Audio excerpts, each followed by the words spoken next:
There is a truly endless amount of hype in the NFL offseason. Countless fantasy relevant players are getting hyped to the moon.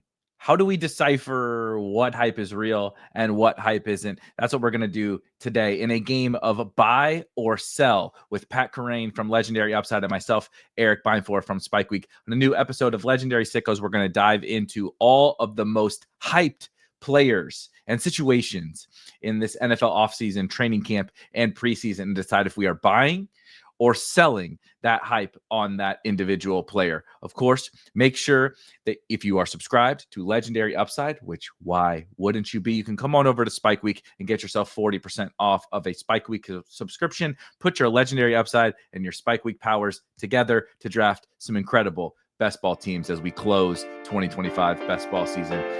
But let's go ahead and get to the show.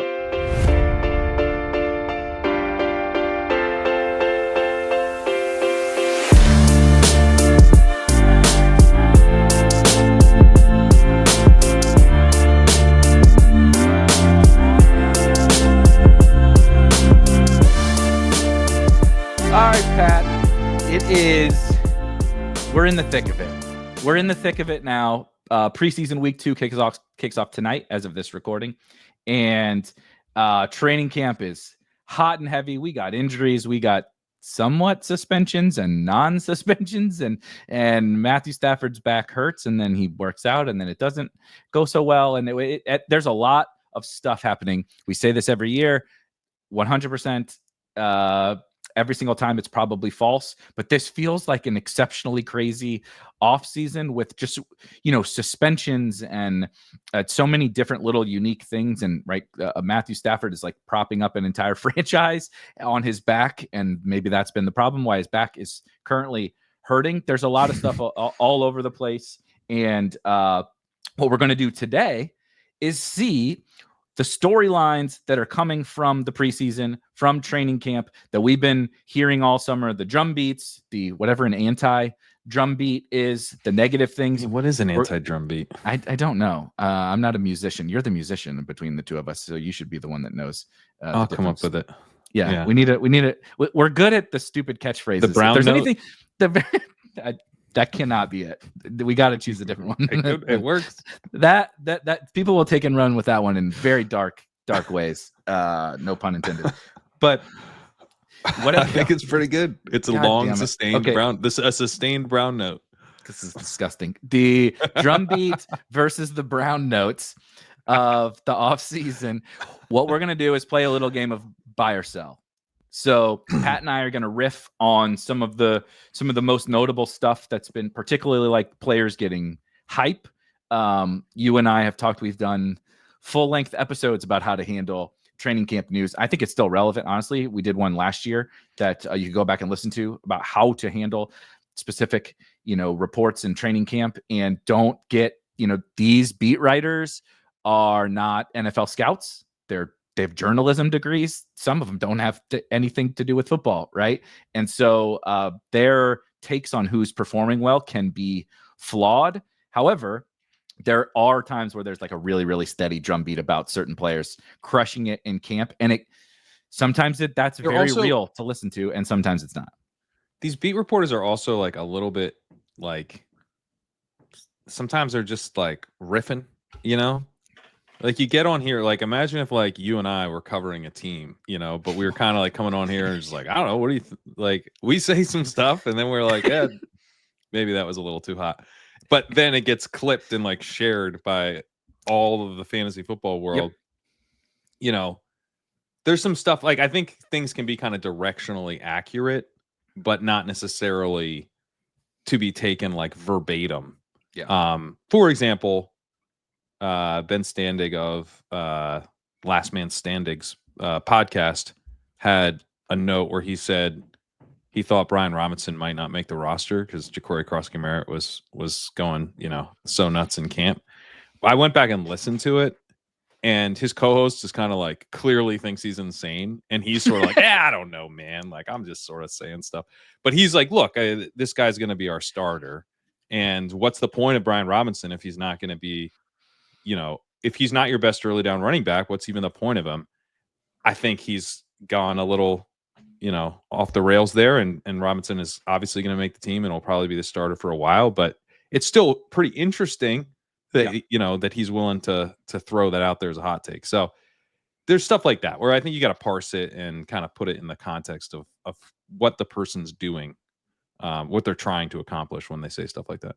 I think one of our fatal flaws as specifically in like the best ball landscape, because like there is no, like even amongst like the dynasty nerds now, like there is no more like plugged into absolutely every possible thing that's happening than the best ball community. Right. Yeah. Right. So because we're like, are we like, outworking the dynasty bros? That's a badge of honor, man. Maybe not from like the rookie perspective, but from overall grinding. No one is grinding the Campanews and like every beat. You know, I think you're like, right. I can almost tell you, I could almost cite Drake London's target share in practice every single day because 42%, brother. Yeah, I know, dude. It hovers between 35 and 50% a target share every single day.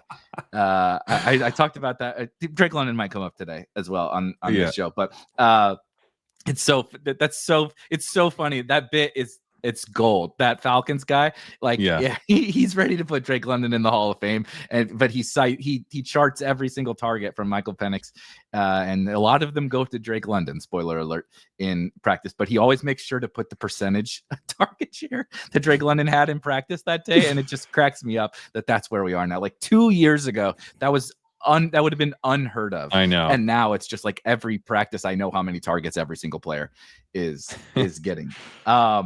I want to start actually like just piggybacking on what you said. This isn't necessarily a buy or sell, but one that jumped out to me from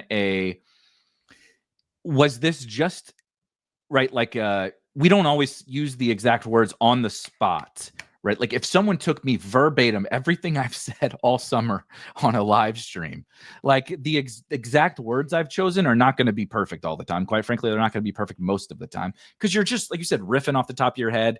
You're answering comments or thinking about what's happening in a draft, and you're kind of your brain's your thoughts change over time. Yeah, exactly. What I thought in May is very different from what I think today. Darnell Mooney is injured. Speaking of the Atlanta Falcons, and I thought this was a good example of it could be really easy to read too much into this because of the specific words that Raheem Morris, I believe it was Raheem Morris, that or who's the Zach Robinson? I can't remember I can't remember who said it. If it was Robinson said it. But anyway, just recently, yesterday or 2 days ago, about Darnell Mooney said, I feel good about him coming back. But when, I'm not exactly sure, he said, but I feel good that he'll be ready to go this year, was the way he closed the quote. And it was like, okay, that's scary, right? This year, because like Brandon Ayuk's going to be back this year. Like Christian Watson might be back this year. But like, what does that mean? We're panicking about, say, a Chris Godwin, and I think it's understandable because he might miss the first month of the season. But when we get certain quotes like that, it's really easy to be like, right? Because that's what we're doing. We're reading that after the fact. We're diagnosing every single specific word that they use. But he's just, there's a tape recorder in his face, and they ask him a question, and off the cuff, he has to answer it. Does he just mean like, this season, like this year, like to start the year, or like, he'll be back soon? Like, or did he mean like, he's going to come back, but it could be a while. We just don't know. And so I think it can be dangerous to like really like, it can be dangerous to put your head in the sand, but it can also be equally dangerous to be like, oh shit, like look at what he said and like really overanalyze it. 100%. I think throwing out some of this stuff is good. Like Shanahan has had a couple quotes that I think people have misread this year. One would be, the one that I'm more confident people misread is the Ayuk one, where he was like, the recent one about return date, week 6. He said, week 6. And but they asked him about a bunch of guys, and he's like, yeah, those dudes are week 6 to me. And he literally says like, yeah, they're like week 6, but that just means like, I'm not thinking about them until week 6. Like he basically like put them on like the back burner of his, like he just taking them out of his like mental, he's not worrying about them. He's compartmentalizing, right? He's like, I'll worry about that later, and I'll start worrying about that around week 6. But that does not mean that there's anything magical about week 6 for IU. Like IU could be out like till like week 9. You know, it's all, he just doesn't know. He's like, dude, it's not week 1, it's not week 2. Like, I'm thinking about these dudes later. It could also be that he beats expectations and comes back week 5, but he's definitely going to go on PUP to start the year. So to me, that was just a quote of like, yeah, he doesn't know. He's like 100% to go on PUP basically, but he doesn't know when he's coming back. And then I also thought the Jennings one where he said, oh, those calves are tricky. People got like all like worked up that like he's saying like, wink, wink, it's actually a contract. It's not the calf. There's a lot of evidence that it is the calf, like, especially since, I mean, this is somewhat, you know, stuff that's come out after where he's like, you know, just starting to run on the sidelines again. And like, he clearly has a calf injury and it doesn't look that serious. And he probably would be out there. I'm guessing if there wasn't the contract situation, but who actually knows? To me, that's always been Shanahan just being like, I don't know, man, like quit asking me about this. Like, Right. I'm just the cat. It's a tricky thing. Like, you know, you guys know there's a contract thing, and I can't 100% tell you if he's faking it, but I don't really think he is. But like, and he can't comment on that. What he is he can't comment on that. say? Yeah, it's a tricky situation. Is basically what he's saying. But like, yeah. So I don't know. I mean, and the funny thing is, like, I'm drafting a lot of Jennings still. I basically think the calf is probably not as serious as, you know, it might otherwise be if there wasn't a contract situation. That he's basically like, yeah, I'm not gonna like risk aggravating a calf while you guys don't pay me. But I could also be totally wrong about that. I haven't taken that Shanahan quote to really mean anything. As far as like, oh, it's definitely just the contract situation. So those ones, I don't know. I think it's probably better in some cases to just be like, yeah, the coach doesn't really know.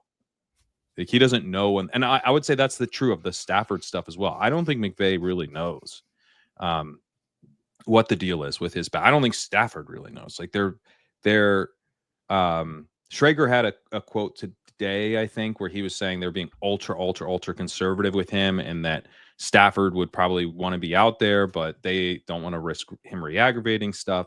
And so that was encouraging to hear, but like, no one there. It's his back. Like, he's dealing with like back pain. Who knows when that's going to go away? Like, no one knows when that's going to go away. So, and a lot of these cases, we like are very tempted to take something concrete away, but I think sometimes the right move is to be like, I learned nothing. You learned that there's something going on here, but what comes of it? Yeah, we don't know. I think that's honestly just like a lesson in best ball all around. I think the best way, and you guys would know this, you guys are much deeper into like the redraft streets and stuff than I am. I actually think like playing redraft, like I know better is honestly like, I don't mean I know better about like Matthew Stafford's back, but I mean just like playing the game as like you have the answers of like who to pick is kind of the better way to play it, because it is like archetypes and all that kind of, like there are just certain players that just remove from your boards and stuff in redraft, and then there's certain structural ways to attack things and whatever. Not going to get all the players right, and there's still so much chaos in a season, but just like attacking kind of the tried and true types of players and structures that you know work and win, and frankly that not enough people use. It's just like there is a template sort of to just like, I know better about how to attack these games in best ball. Like I honestly think like being humble about like taking player stances and stuff, I think is still good. Like to try to exploit a mispriced player or stack or structure or whatever is still good. But like year to it, like there isn't like a, like, oh, like I'm just never going to draft whatever Adam Thielen in redraft, right? Like it's just not going to happen. But like, I was like, but in best ball, it's like, I don't know, like almost everyone has some form of, you could talk me into it. And that's the same thing with like this news stuff, like pretending that we know, I think is a fool's errand. And like, really, we often have too much confidence in our ability to diagnose any of these things. And I don't mean diagnose just from a mental perspective. I mean from a health perspective, from just like a, right, even just like pecking order, who's performing well at camp. Like we're not there, and we're just reading what everybody else is reading. Like, you know, we don't necessarily know any better. But I think with the Rams, the good, like what you said is spot on. I think McVay's been exceptionally honest. Me too. And he is generally overall, but I think he's been exceptionally honest about like, he's definitely been coached up. I will say he reuses a lot of the same words that the head of PR is probably telling him to use. But day to day, week to week, right? We're taking this day by day. We're, like you said, we're playing it safe. We're being cautious. We're going to do right by Matt. We're going to, he's using all of those types of things. And I think if you read between the lines a little bit, I think if it were up to Stafford, knowing his history of playing through injuries, if this were the regular season, he would play.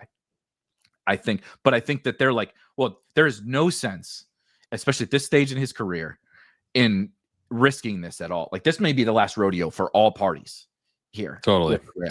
So there's no sense in August to risk this thing. So they're being, and I think that's what they're telling us, right?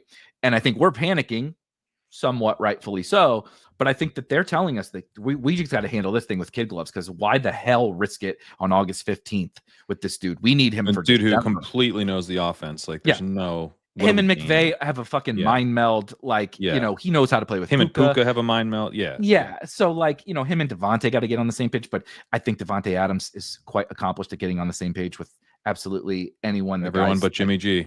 Yeah. Except, did you see that? I wonder if Devontae was so ready to be gone again when, he's supposedly, like, they, him and Jimmy G dapped up and they were supposedly good. I don't believe that for a second. Solved everything. Yeah, I don't believe that for a second. But I mean, I believe they did that, but I don't believe Devontae feels that way. And then in practice yesterday, he threw him the most hospital ball I saw it. It's just like, you. Even the Rams beats were like, hold on, just Jimmy G just threw a hospital ball to Devontae between three guys, and Devontae would have died in a game. And somebody went like, hold on, I'll go get the video for you. And it's worse than you think. He could have thrown it harder underhand. And like, you could see Devontae after he caught it and the defenders go flying by. Obviously, they didn't hit him because it's practice. But he's just like, come on, man. So it is concerning if it's Jimmy G. But in terms of the Ram stuff, I think that they're being as honest as they possibly can. I do too. Yeah. But they don't know, which is the point. And yeah, so I don't know. You want to get into it? Talk through some. Let's do it. I got one. Buy or sell. You'll like this one. I know I can get back up. Well, frankly, me too. Because this is one of my favorite prospects. It is a rookie. And he is, of course, on the New England Patriots. But every day there is a new TreVeyon Henderson is the greatest player in the history of the New England Patriots, not named Tom Brady, highlight clip that comes up. He, of course, returned his first NFL touch, 100 yards to the house on a kick return. Ramondre has been banged up a little bit in practice. He's fine, but he missed a little bit of practice. And then in those practices, TreVeyon is just like, oh, there's a 60-yard touchdown. Oh, there's a 70-yard touchdown. Oh, there's him rocking somebody in pass protection again. Oh, there's like every day they are foaming at the mouth over TreVeyon Henderson in New England.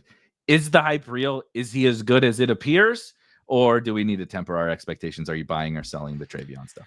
For the purposes of best ball, yeah. And from the perspective of someone who had, I believe, 25% TreVeyon Henderson before that preseason game, I'm selling.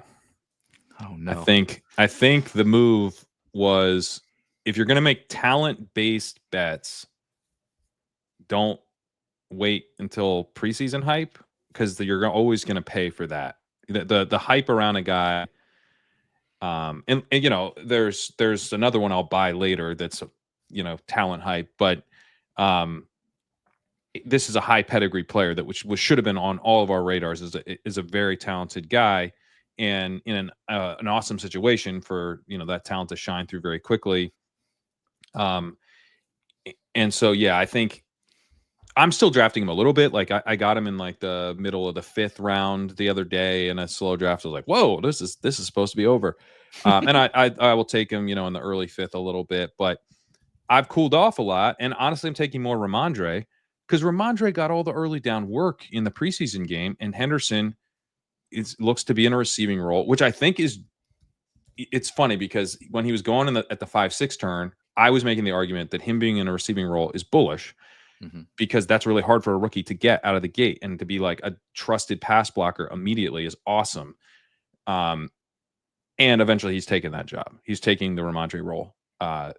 by the end of the season, I think. But you listen to like Josh McDaniels, and he's saying like he's like, man, he's fast. He's actually a lot faster than James White and Danny Woodhead. Like, yeah, he's a lot. Maybe you shouldn't even be comparing him to those guys. You ever think of that?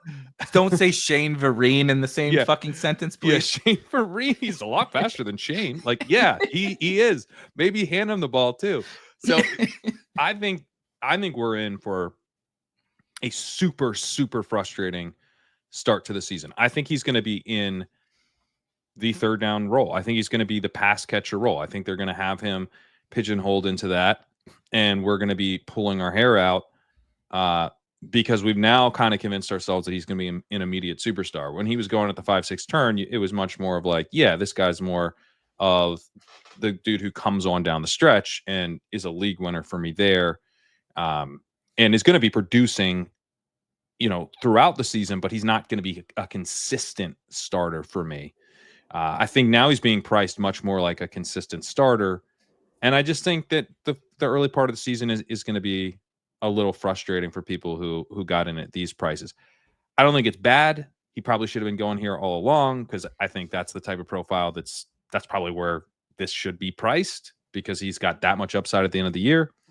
But I don't know. His rise is being driven by, oh my God, this guy's so good.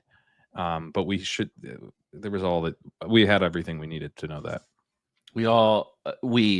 Meaning like our little circle of the fantasy football prospect bro, whatever you want to call it. We have had all that information leading up until now. That was our going in assumption, was that this guy rocked. This is confirmation bias, and it's fun.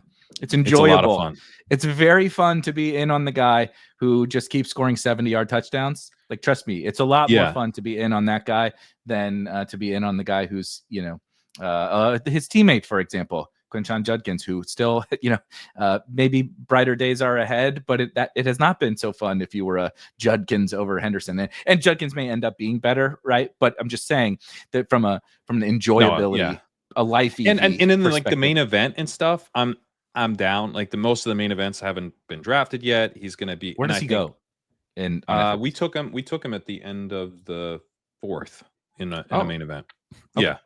So, FFPC is a much more kind of running back heavy type of format. And so, getting him there, which is pretty much equivalent to his underdog ADP now, I'm in. I think it's more about, to me, I'm selling because I think maybe people have like a different idea of how the season's going to go than I think what will actually happen. Like, just be, if you're along for the ride of like, I'm going to be pissed in week 3, then cool. Like, just, it could be really, really, really fun down the stretch. But I want to be building with the idea that like that RJ Harvey is going to have more of a role than TreVeyon Henderson out of the gate. I think that seems very clear. And I don't know that maybe that's perception anymore.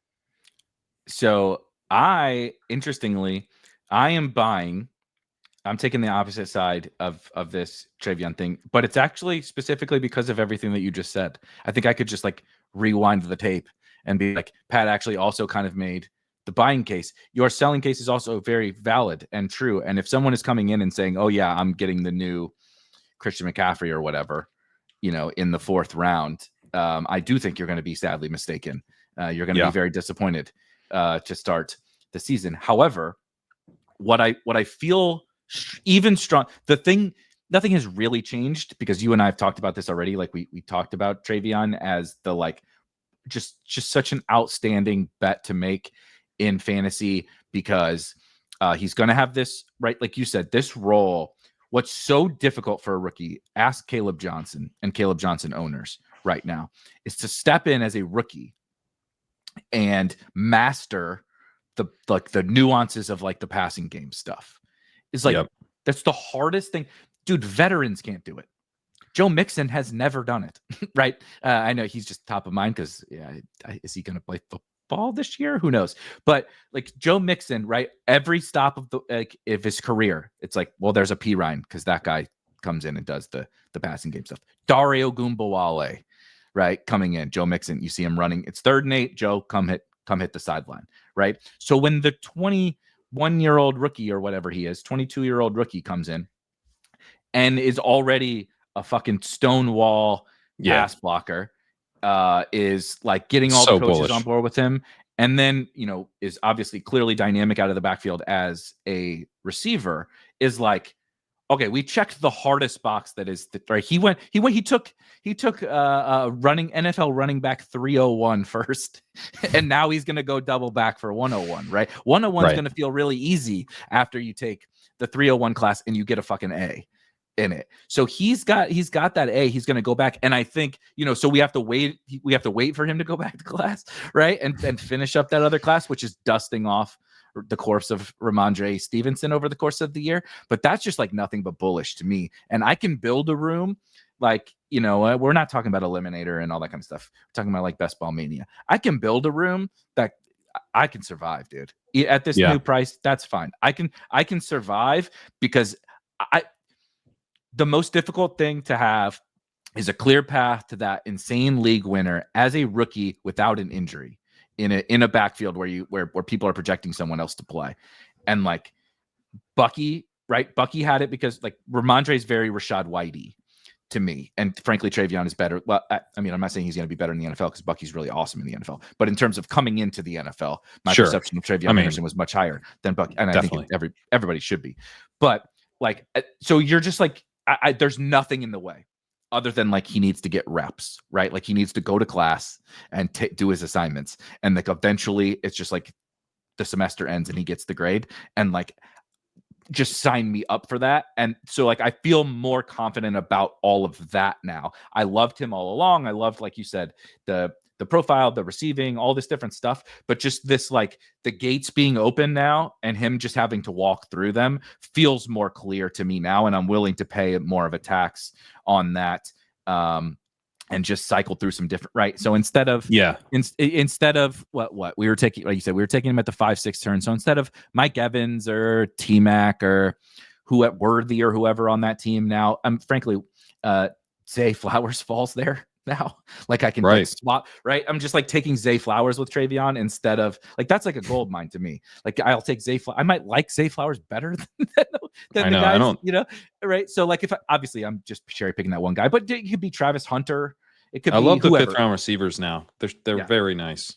Devontae is in there. You know, there's a lot of I just published an article on Devontae where I was like, the only way this dude can like really improve significantly is if like the Eagles pass more. But like, oh, it's actually really hard to not pass as much as they did last year, and they probably pass more.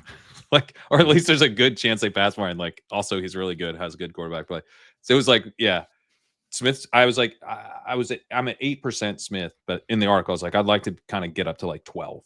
Like he's not gonna be like someone I hammer, but there's a lot of guys, Hunter, Flowers. I'm taking some Jameson now. I'm gonna be underweight, but not like aggressively underweight. Sutton's probably the guy I'm gonna fade the hardest in that range, I think. Me too. Yeah, there's a ton of really fun guys there. So yeah, if you take Henderson in the 4th and then grab one of those guys in the 5th, like what's really the difference? And I was always not always. What I'm selling is the preseason and Twitter video hype. That's what I'm selling, because I think that's changing the perception and like the expectations and the timeline for people. I was always buying the pass protection and like 3rd down roll stuff is bullish, and that's what got me actually to break ties to Henderson over Harvey. Right. Because I'm like, man, he's the better player. He's the better prospect. I don't know for sure he's a better player, but he's a better prospect than Harvey. Mm-hmm. Like he just is, you know? And he was a guy that like, if he had gone 1st round, it would not have been surprising at all. I thought Harvey to go. I did too. Mm-hmm. Yeah. And Harvey to go at the end of the 2nd round was like, whoa. Yeah. So, right. I mean, that tells you a lot right there. If Henderson went where Hampton went, like Hampton went a couple picks before, and then the Chargers ended up taking TreVeyon instead, I would not have been shocked. I was more shocked that Harvey went in the 2nd round than I would have been if Henderson like went to the Chargers or something. For sure. Yeah. So I was breaking ties to him on that hype. So I was buying that, but then it's like now with this extra layer of like, this dude is the truth from some preseason runs and returns and stuff in training camp, that's where I'm like, yeah, I don't know. I think that's probably something that shouldn't really be changing the price of the bet and is. But you're right. I mean, he's still like, if you need Henderson, it's not that I'm saying don't draft him now, but I guess like make sure you're not. The bet hasn't changed. The bet's still like the same. Like he's going to be a passing down back for this team to begin the season. Ramondre is going to get the rushing work and probably the goal line work to start out. Their offensive line sucks, so that role's not as good as it maybe could be. But the line seems to be better, as they seem to have made more strides in run blocking than in pass blocking. So I do expect them to try to run the ball a bit, and it'll be more with Ramondre than Henderson to start the year. So just keep the expectations in check for the beginning of the year is really my point. And then I think the buy case is that happens, and then you get the Rachaad White Bucky outcome where they're like, okay, enough, right? Enough of this Ramondre stuff. Let's start moving more of this to this. Because when which I think happens. TreVeyon gets 8 carries for 70 yards and Ramondre has 15 carries for 43 yards or whatever, like for 3 weeks, they're like, okay, like we can't keep doing this. Also, Ramondre has a major fumbling issue. Yeah. And these guys don't mess around with that. So I think TreVeyon notably never fumbles. He never fumbled in college. He does not fumble. Yeah. So this is going to happen. Henderson is going to be, if you don't have Henderson, you should get some Henderson. So from that perspective, I do buy the rise. But like, I'm not like, oh man, oh God, like I was taking a ton before and now I got to really hammer him. I'm more like, well, it's a shame I didn't even draft more before, but I probably it feels a little like the wider the running back version of like George Pickens to me. Like on some sites, he really rose up to where we were like, oh my God, this guy's the league winner of all league winners. And now he rose up, and I still like him. I still like him. I take him some. It's like when I get to that spot, it's not like Pickens anymore. Exactly. And it was before. Yeah. Exactly.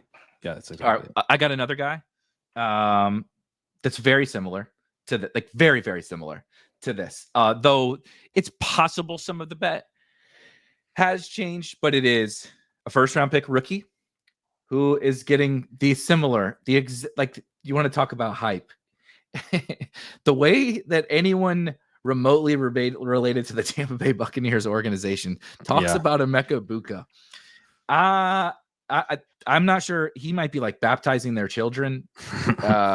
He must clean the offices before everybody comes in for work or something. Like they would let him date their daughters. They would do anything for this dude. Well, when Baker talks about him, like he just starts smiling. Like, and Baker's like a hard ass, right? And he like starts talking. I don't know if he's a hard ass. He's like he's like a dry sense of humor, sarcastic. He's a dry sense of humor guy. Yeah, he likes to kind of mess around. He's kind of like all of us, right? A little, right. He likes to mess around. But when he talks about Emeka Egbuka, it's like, you talk about a new puppy that you got, right? You're just so excited about this new pup. And supposedly, right, based on this is warranted if you listen to the beat writers as well, in terms of he's dominating practice every single day. There was somebody posted a funny clip of they were obviously trolling on Twitter, but it was like, Chris Godwin's like back to normal or whatever, and it was like Egbuka just absolutely roasting somebody, and people were like, "Wait, that's not Godwin." They were like, "Yeah, you see how good this dude is? You thought that was peak Chris Godwin because he's just cooking everybody." Wow. Are you buying or selling the Emeka Egbuka hype, because he has also risen quite significantly in drafts?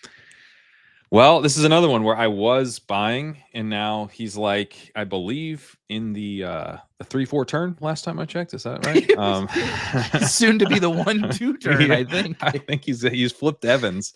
So I think at this point I'm out. No, I mean, I don't know. I'm not really drafting Egbuka right now because he's so expensive compared to where he used to go. And I was happy to take him in the 7th round, at a decent clip. I don't know. I probably don't have quite enough. Let me see exactly where I'm at. But yeah, I think his rise is like a little bit. I'm at 15%. So, wish I'd gotten that to 20, and it's falling because I don't have, as much Egbuka in these more recent drafts. But yeah, he was someone where it was like clear that this dude is going to make an immediate impact. The other thing with Egbuka, this has been something I've kind of probably just something I've improved on in Dynasty and Best Ball, but I think it has more of an effect in Best Ball, probably, where like there's these guys that come in and you're like, well, the ceiling isn't that high, but they'll probably be, pretty good pros. Those are, first of all, just better Dynasty picks than I thought they were, because Dynasty is a trade game. It's all about the trade value. And if a guy has a good rookie season, the trade value goes way up. So take guys you think will have good rookie seasons. Like, it's not really that hard. But the other thing is that we're wrong about ceilings, like, constantly. And being good at football as a first round pick, you have a ceiling. And so I think with Egbuka, he kind of came in as, he's kind of just a slot guy, and he, all he does is really earn intermediate targets. Not that impressive. It's like, hang on. These are at least half PPR leagues that we play in, sometimes full. That's pretty cool if you just can earn targets very consistently. And the Egbuka hype has been extremely steady. So Relentless. I am one might call it relentless. Yeah. I am buying that this dude's going to have an immediate impact. I don't think his current price is great, but I don't think it's insane either. And look, I mean, it's kind of the back-weighted production profile that you get with the rookie.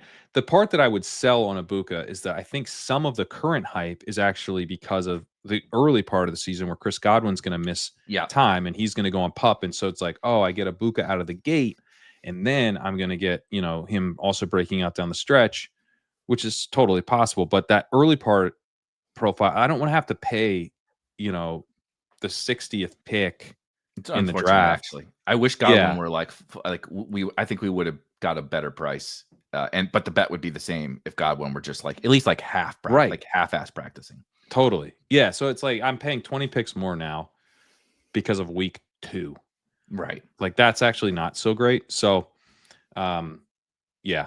When I was drafting him a bunch at the 6-7 turn. In the 80s or whatever. Definitely then. But I chased him up to the 6-7, and I kind of waved goodbye a little bit now that he's moving up to the early 6th.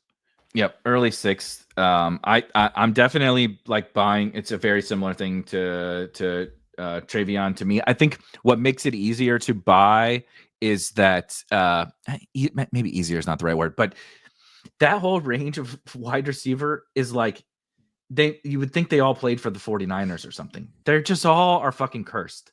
It's like if you were going in, like if you have a somewhere ADP around 75 on Underdog, like pick 75 of wide receiver, you have gotten hurt or suspended or it's true. Downs just pulled his hammy. Literally yesterday, Josh Downs was like the last man fucking standing, and he pulled his hammy. It's crazy, and that it's absolutely nuts. And so it's like, what do we expect? Of course these guys rise from the hype, but it's also like, what else are you going to do?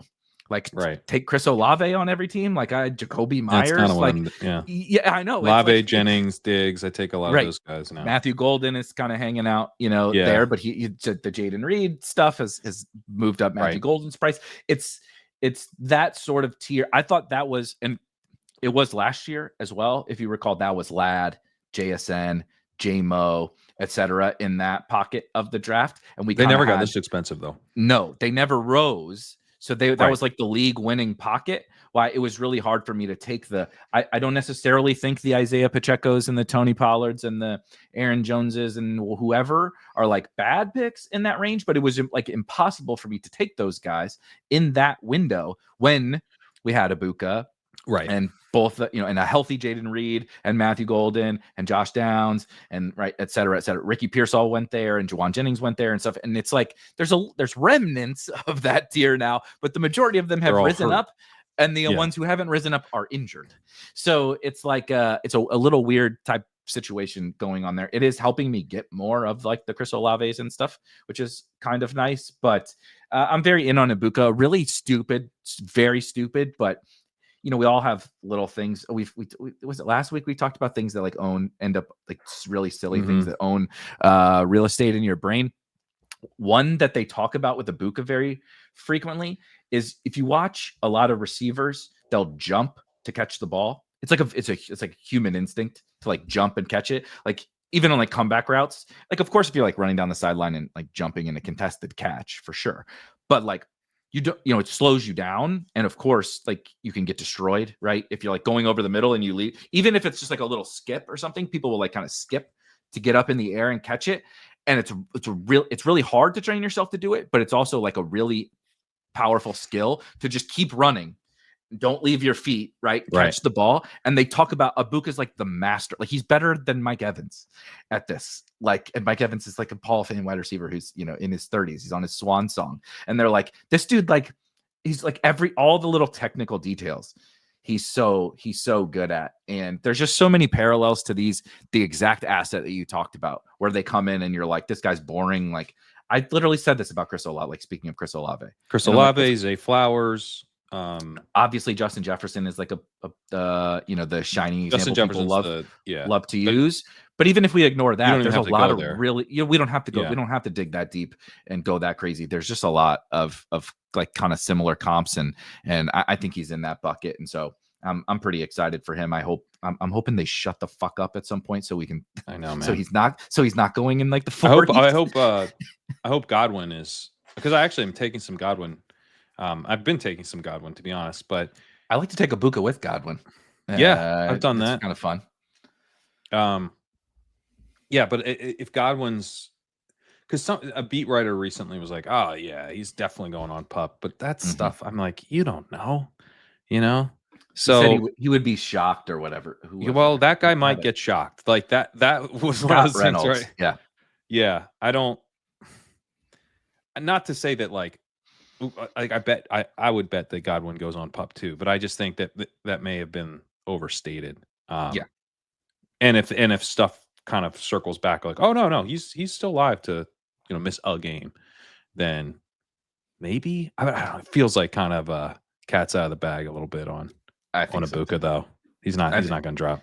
You can't put that guy back in that bag. It's over. No, it's over. Same thing. TreVeyon, like, it's not that, but yeah. Well, at least I have a decent amount. Yeah, I feel good. I feel this is, we've joked. CLV is it can be a bummer, right? You're like, I got good CLV, but now I don't. Take you get mad because the guy that you drafted 25% of rises 2 rounds. It's like, oh, fucking what a terrible problem to have. You have all these awesome teams, you idiot.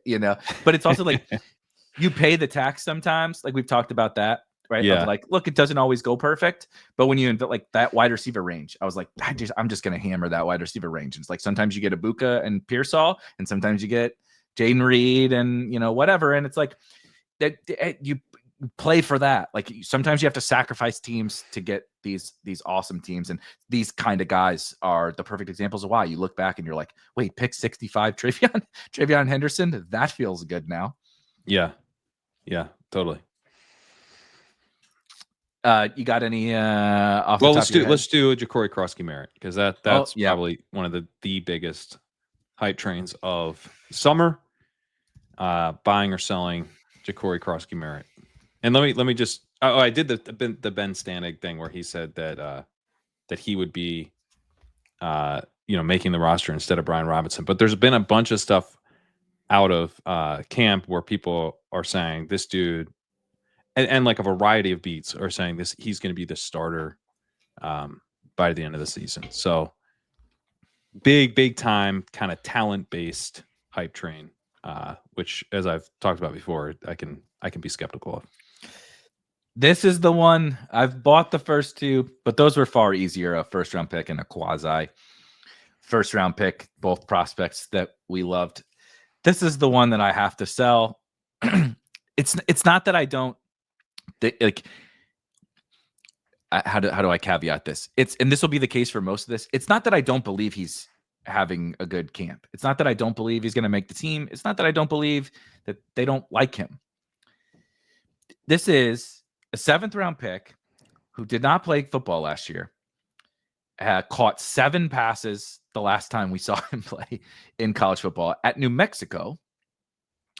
And he was great as a rusher. But again, this was New Mexico. And the anti-Ashton Genty crowd will hold that against Ashton Genty from playing in the Mountain West and having the greatest rushing season like ever. This guy did it at New Mexico in the Mountain West. I don't think the anti-Ashton Genty crowd is going to have a fun season. I don't think so either. I just can't fathom being anti-Ashton. Like what do you think goes? We were joking about like people who do like negative YouTube comments and stuff like that. Like they just can't help but like get it out there that they think you're stupid. Is like what's the opposite of that? I guess is the like every player who's like an awesome prospect, I'm gonna take the opposite side of it. Like that's the Ashton. Like why? Like what are you gain? It's like being anti Malik Neighbors. Are you like you go to the parties and you like fucking piss in the punch bowl or something? Like what is the point of being anti Ashton Genty exactly? It's not going to go well. This dude's a star. 3 carries for -1 yards though, Pat, in the preseason. Oh, so no, it's over. It's over. And that's how we use preseason, right? To get a sense of who's good. And exactly. Use efficiency stats from a 3 carry sample. Is that best practice? Just checking. That is buy or sell. Ashton Genty it's over. It's over for Ashton Genty. It's never been more over from the preseason. He is falling, by the way, which is kind of hilarious. He is in drafts. He is. It's a amazing.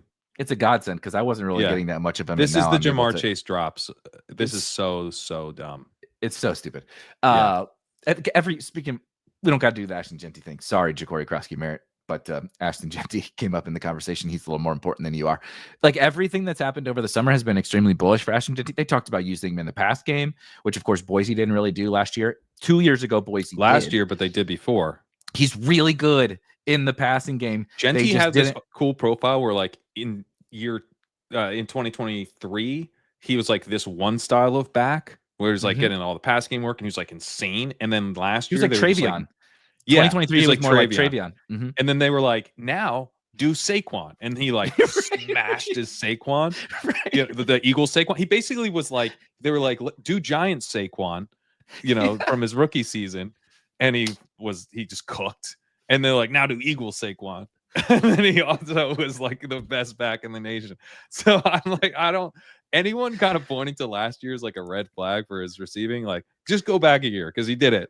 He's good. He's a really good receiver. He's awesome. My other I apologize, and then we'll get over it. But my favorite thing to like, oh well, did you see who he played? Right, like look at the competition. Like sure, he went to a smaller school. So I know the efficiency was terrible against Penn State, but I don't know if anybody watched that game. He's just getting destroyed like in the backfield on every play and just like shrugging dudes off constantly to get to 100 yards.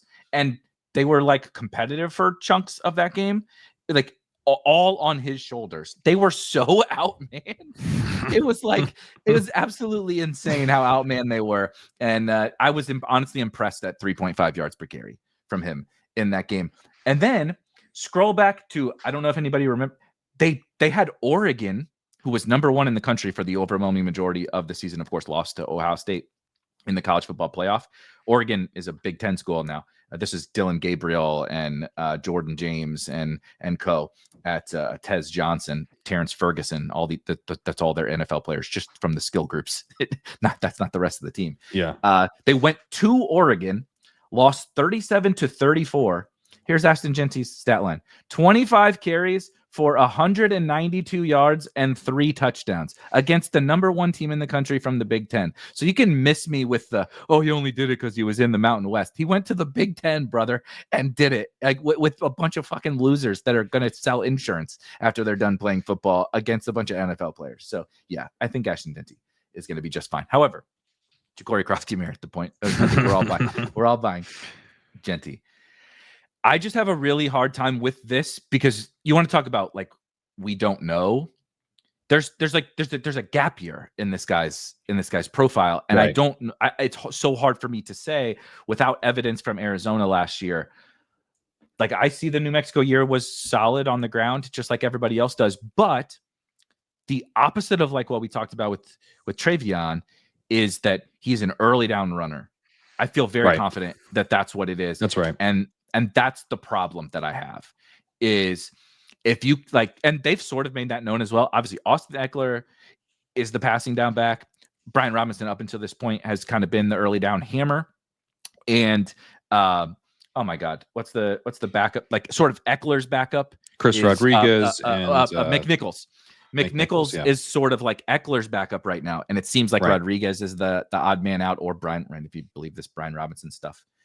But he seems like sort of the backup to B-Rob, that you're like, okay, he'll take over the B-Rob thing.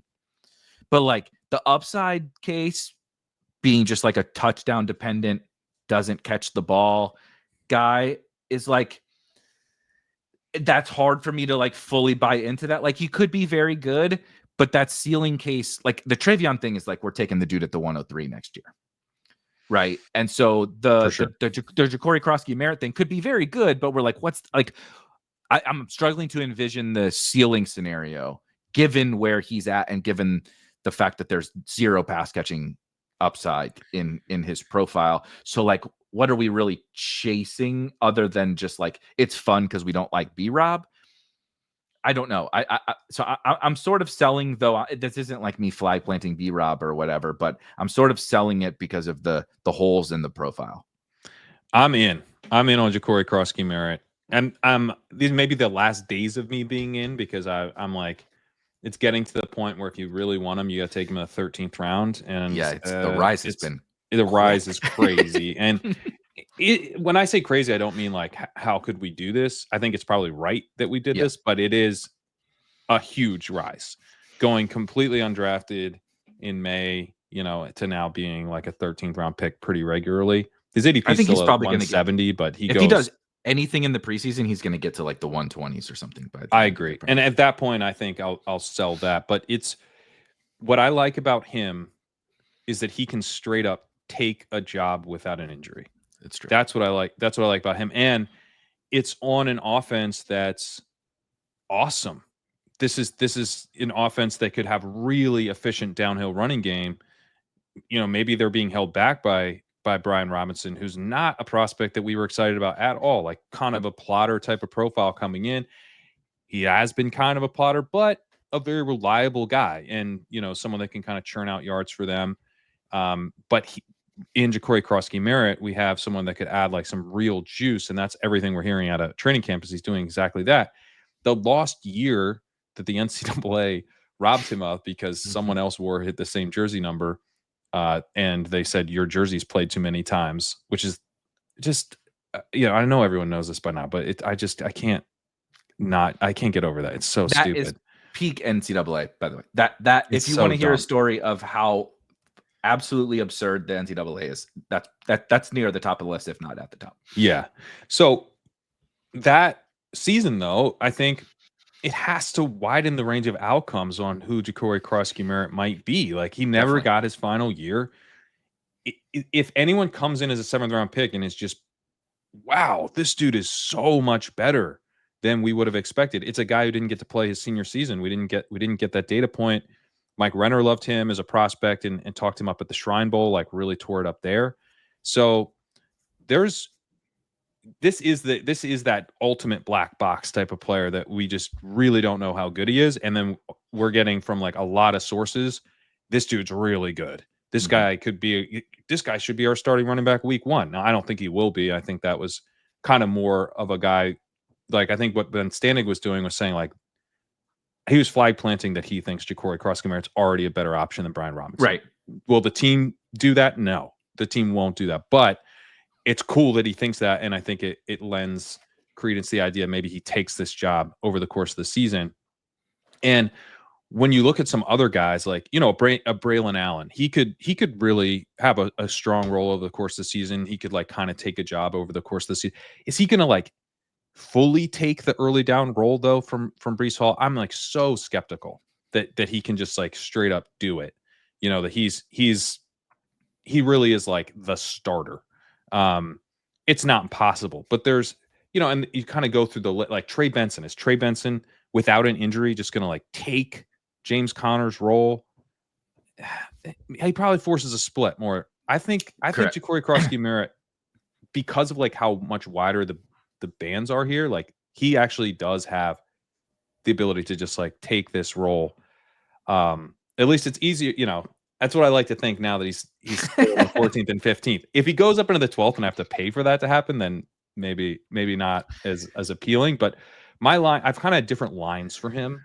Where like, okay, I'm thinking about this guy. Should I just take Ja'Cory Cross-Gamera? And before it was guys like, DJ Giddens or Brashard Smith or something like that. Right. Taking one of these flyers, like, no, I'm just going to take Ja'Cory Cross-Gamera. And then it was Eckler, actually, because I'm like, if I'm going to do a Washington back, why don't I just take the exciting one? Agreed. And now it's Dylan Sampson. Or if I'm like considering Dylan Sampson, I just take Ja'Cory Cross-Gamera because obviously with Judkins back, like his path is so much more murky, and he's on the Browns. So I'm like, I'm getting the guy, like I'm getting the kind of the early, because Sampson's kind of more of an early down guy as well, even though he's undersized. I'm getting that same kind of like you actually end up taking the early down role by the end of the year. I get that same bet, but at this point, I prefer the JCM side of that. So that's kind of my line. And if it gets much further up than this, though, I probably will be out. But yeah, for now, I think he's still a target. He's still someone I'm trying to get a little bit more of in BBM, where he was going completely undrafted, which obviously matters. I mean, I think that matters in BBM. You show up to the pods and you have JCM, who's had a really good last 4 weeks. Like he's smashed. He's advanced your team, and you're going up against people who don't have him. It's so much more likely for a guy who was going completely undrafted before. I'm just looking super quickly because I have done 120 BBMs so far, and he is from my opponents. So I haven't taken him very much, just a few times. 44% of my drafts he has been selected in Ja'Cory Cross-Gamera in BBM. So let's just call him 50%. 50. Yeah. So take his advance rate and cut it in half. His advance rate and cut it in half. That's the expectation. So he could have a 40% advance rate, which he won't. But then he's only on 20% of the teams that make it to your pot. That's pretty. And then you wipe out a couple. You wipe out a bunch more along the way, and you get to week 17. Well, it's not the same thing, but the year of Kyron, he was only like 30% drafted in BBM or something like that. Yep. And so even though he was like we always say, like, who's this year's kind, right? So he's the league winner of all league winners, and he showed up to the BBM finals. He was like 15% owned, as a last round pick that went absolutely nuclear. And so that's the power of this. So you're definitely swaying me a little more. I've aggressively targeted him. I think I'm only going at 14% in BBM. 14. I think I'm going to hammer him a few times just because I think that everything. What I really like that you said is like kind of the black box element of the whole thing that I probably haven't taken into account enough. I do still think I would compare him a little to Pacheco in that it's sort of a bet. It's like early down fast guy who, we just don't like. Pacheco is different, but he was such a horrible offense that he came from Rutgers, and it's like even more of a black box because he literally didn't play. But there's like, hey, the suit's profile is like pretty weird, and I would not expect him to be like having this camp that's absolutely like the talk of camp. Yep. But that's what Pacheco did, and that's what Ja'Cory Cross-Gamera is doing. You could also compare it to Dameon Pierce, who just took over camp, and he had an awesome rookie season. And Pierce ultimately went up into like the 7th round or the 8th round because there was no competition that year. But how'd that go again? It went pretty well for year 1. Oh no, I thought you were talking about year 2, because then year 2, we chased the vol. I don't mean me and you. I mean the royal we chased the Dameon Pierce volume. Back but I was skeptical of Pierce when he was like in the 15th round of of drafts in his rookie year, and I was like, this dude's profile sucks. It's like, yeah, but guys don't normally have this strong of camp, and he had, as a rookie, had 220 carries for 939 yards and 4 touchdowns. Then he went 30 for 165 and 1 through the air. Like, that's a better year than JCM will have because he's not going to be the starter week 1. But yeah. And so my still like Trep. So I think it's very interesting, and especially like you mentioned, like for BBM and stuff. And I don't have that many. I don't have all that many running backs like after pick like 120-ish that I like. if we did the aren't you worried thing, it's like, Jesus Christ, dude, after Harvey's off the board, I'm fucking terrified of all these running backs essentially. So like, who am I to say like, oh, you can't draft this guy, that if they all have their own red flags. I think on underdog, he makes a lot more sense, like specifically about underdog, because like I'm not sure he'll catch a pass. Like Right. I mean that's a little bit of hyperbole, but like when is he ever going to come in and like catch 6 balls? Like he caught 7 passes at New Mexico and then didn't play football for a year, so his like pass game chops certainly didn't develop over the course of the last year. They don't throw that much to their backs anyway, as it is in Washington. Eckler played about half the snaps last year, and McNichols likely to make the team, and as you mentioned, is kind of his backup. So there's going to be a dude out there for a lot of snaps. It's going to limit how much JCM can play. And so that's my even if I concede, like all my concerns about him as a prospect, we throw those out because, like you said, just embrace kind of the black box nature, which I do think makes a lot of sense. We're still talking about, like you mentioned, like Braylon, like how much, like what can Braylon really carve out? It's like, so even if JCM steals this role, that is still all he's carving out, is like half of a backfield, and it's the rushing portion of the backfield, which is not nothing this is not me saying that's not valuable, right? Because that's definitely not what I'm saying. But it is like, okay, so the ceiling case, right? Like we said, we just did the TreVeyon thing. It's like the ceiling case for like TreVeyon and RJ Harvey and whoever is just like, they're the fucking man, right? Like, this is my backfield, for sure. and I take the whole shit. I am a first round pick next year. Yeah. The JCM case is like, I'm trying to think of what is it like. It's Jordan Mason. Like what's the Jordan Mason? That's a good. Yeah, that's a good. You're getting free Jordan Mason. That's the hope. I like it. Also a great comp to get me to draft more, because I flag planted the fuck out of Jordan Mason last year, and that was very exciting. That was very fun. So I would like to do that again. That would be nice. So I'm in. I like it. I like it. I have some. I'm cautiously dipping my toes in, right? It's like it's last call, man. Like, if you're going to get in, you got to get in today, because he's going to be a 12th round pick tomorrow. And when I was in college, we always bought a round of shots at last call. So that sounds like the perfect time to get in on JCM. So we've done TreVeyon. We've definitely done the rookies, which is a lot of times, honestly, what happens here. Let's see. Let me run through some notes super quickly so I can hit any. I just want to. Should we do Jameson Williams? Oh, that's a good one. Yeah, I don't want to do all rookies, although the rookies are kind of the most fun to talk about. JMO is a good one. You kick us off.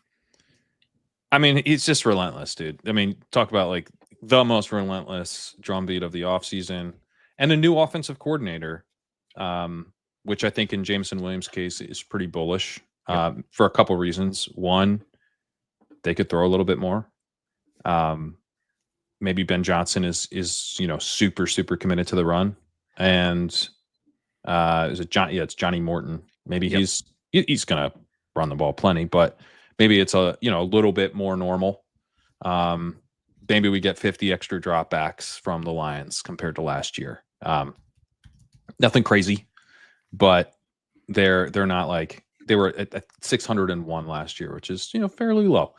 So you get that, and then you get a guy who's kind of streamlining the offense and making sure that their best outside wide receiver is a big piece of the offense. And yeah, I mean, if you look at like his past production and the fact that Amon-Ra is the clear number one, he just is overpriced, but I'm starting to become a little bit more open to the idea that he's just going to get there.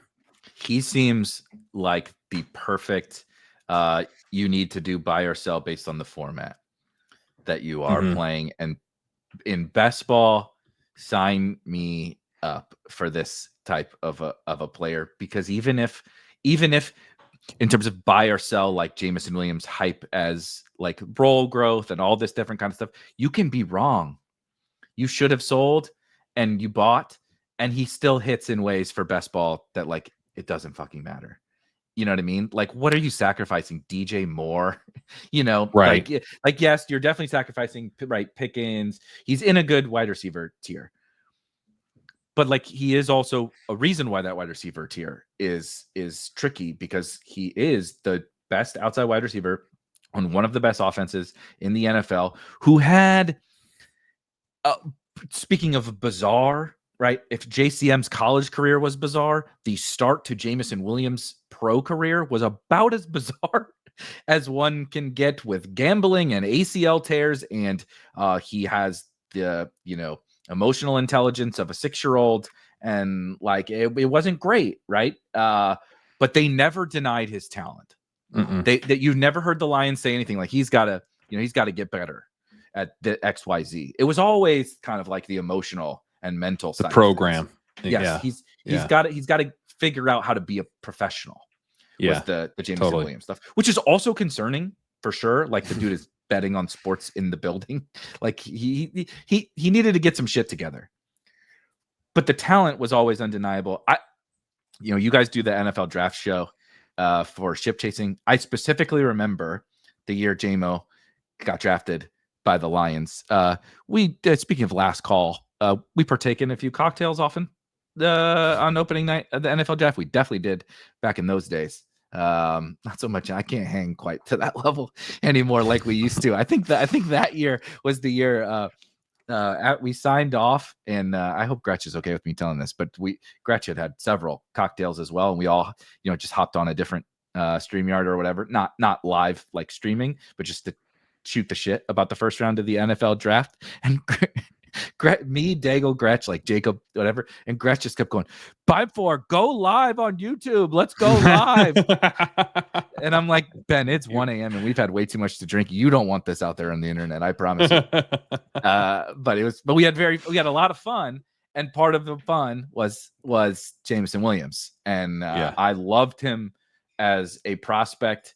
And I notably drunkenly bought a jersey on that opening night. And I truly have always kind of believed in that talent. And I think the roadblocks have all been removed. And now that cherry on top, dude, of the new offensive coordinator, and obviously the way they're all speaking about him, but more than just the hype, the Morton talking about, we just need to get the ball to our best players, right? We've talked about that a lot as it pertains to Gibbs, and I do think it very much pertains to Gibbs, but he's talking about doing some different, right? Ben Johnson is very much like Kyle Shanahan-y in that he wants to scheme up some stuff that, like, that the passing to the tackles, the trick plays, the end arounds, the double passes with JMO, apparently, which didn't work so well. But he wants to do that stuff. I think we're making a shift to we got dudes. Let's let the dudes do the work. And I think that's really like Amon-Ra does seem like the shift. Amon-Ra's like the grinder type guy, and he's awesome. Like, he's a really, really good football player. But JMO's like the give him the ball and watch him cook type of a player. And I think that's the difference that's keeping me on board. That makes it more than just hype. It also is a little bit schematic, I think, in that regard. I agree. I think you're going to have the offense designed more around Jameson Williams. The thing that's tough about this one is that it's Jared Goff. We know the way he wants to play. We know that this dude cannot handle pressure. You have to get, the way you have success with Goff is that you get the ball out pretty quickly. You run a ton of play action, and you kind of you dial up your deep shots strategically. You don't just have him hang back in the pocket and, try to. He's not this aggressive downfield passer who takes shots and makes people miss. And no, not at all. So it really comes down to what they do with Jameson Williams' route tree to some degree. Is he gonna be more, over the middle kind of crossing stuff that's breaking in where they get him up to full speed, you hit him and you hit him in stride, and then it's yak after that. Whereas not like this downfield, more deep threat guy that you're taking these shots with, or just kind of a gadget type thing, but incorporating him into the offense as the number one target. You look at number one receivers, their ADOTs, they're typically somewhere between 10 and 12. They're not 14 typically. I mean, some dudes can kind of pull that off, like Terry McLaurin can kind of be a number one and a deep threat, but typically you're going to be more in that kind of intermediate range. And is he ready for that? Right. I actually think he's a pretty good managed league main event pick, because if he's ready for that, he's just an absolute smash. That's true. You don't have to. There's no like, oh, do I start Jameson Williams this week? The answer is yes. Every single week you start Jameson Williams, because he's like the fastest receiver in the league, and now they're not scheming, they're designing the offense in a way that is just going to consistently get him targets, and targets that are pretty catchable, and targets that are kind of repeatable. If they do that, then he's gonna crush, and whatever price you paid was a good price. I kind of go back and forth, because I'm like, that's a lot to ask for a guy, especially when they already have a dude in Amon-Ra who gets open more underneath, and Goff trusts that, and they have a great connection, and Amon-Ra's in his prime and is awesome and is not slowing down at all. So why wouldn't that kind of continue to drive the offense? But maybe the talent is just undeniable, and you have to, and frankly, if Jameson's ready for that kind of role change, that's a more impactful role. Like if you can get a guy to run, you can hit him over the middle and in stride, and he's now running like 21 miles an hour. That's pretty good. It's better than what Amon-Ra does. So it's like, I think the ceiling's really high, but it's also high in like, it's high. It's just high, like not spike week high, like every week starter high. So I've tried to get, we have a main event share now, and I'm excited about that. Like I think we might have 2 now. But yeah, I mean, on the one, I'm kind of selling from the perspective of, I think we've gotten too excited, but I'm buying that. I think it's still going to happen. I think that we're too excited, except it's definitely going to happen. This is, by the way, going to be my truth serum take for Pete's video. Oh shit, I got to do that today. Yeah, I got to do it today too. That is like this whole list where like, I think we're getting out over our skis, except it's definitely going to happen for all of these guys. That's like, my whole, that's kind of to take. Yeah. So full transparency for anybody that still listens to the Bill Simmons podcast, I stole this idea that we're doing today because I actually thought it was awesome. He had Danny Kelly on, and they did something very similar, buying or selling, just like some hype stuff, because Bill's very boomer. He needs somebody to come on and explain some of these things to him, because he's just like reading The Athletic, and all they're doing is right. And all he cares quarterbacks on his list. Yeah, exactly. He and all he cares about is the Patriots, and so TreVeyon Henderson, right. He's already put him in the Hall of Fame. And so, but anyway, they did this. But Bill made a very astute point that I was trying to think of, and maybe I've just blocked out the ones that didn't work out in the past. But like when it's this much, when the hype, like when it's Egbuka, when it's TreVeyon, when it's JMO, like this, when it is Ja'Cory Krosky-Merritt, when the hype is like so over, like relentless, right? That word. It's like they won't shut the fuck up, and it's everybody, right? It's not just like the quarterback. It's not just CJ Stroud saying he wants Tank Dell as his slot receiver on his dream team or whatever, right? It's like literally everyone on the team is just like, no, you don't understand. This guy's special. Danny Kelly, obviously not. Maybe this is a parallel to JCM, but he referenced the same thing happened. He's a Seahawks fan. Remember Doug Baldwin when he came into the Seahawks? He was undrafted, and they were like, a couple weeks into camp, everybody was like, oh no, this like. Not only is this dude going to make the team, this dude's like the best receiver on the team already. And it was just like consensus. It was just everybody, right? When, they paid Matt Flynn a bunch of money, the Seahawks back in the day, and they drafted Russ in the third round. And Russ came in, and everybody's like, this ain't Matt Flynn's team. This ain't Matt Flynn's team. This is Russ's team. And so like when you get that, oftentimes it's actually correct. Right. Yeah. It's the hype where it's just like one beat writer is saying this thing, and then like, the other guys are just like whatever. Or like one story, like the Allen Robinson year where there's like, the story came out like, oh man, I'm really psyched about what the Rams have in store for Allen Robinson. And then that gets like repeated and repeated and repeated. But yeah, when it's like and Jameson's like a ton of different sources, including the OC being like, I am going to throw the ball more to Jameson. And also Dan Campbell, who's like, this dude keeps making strides.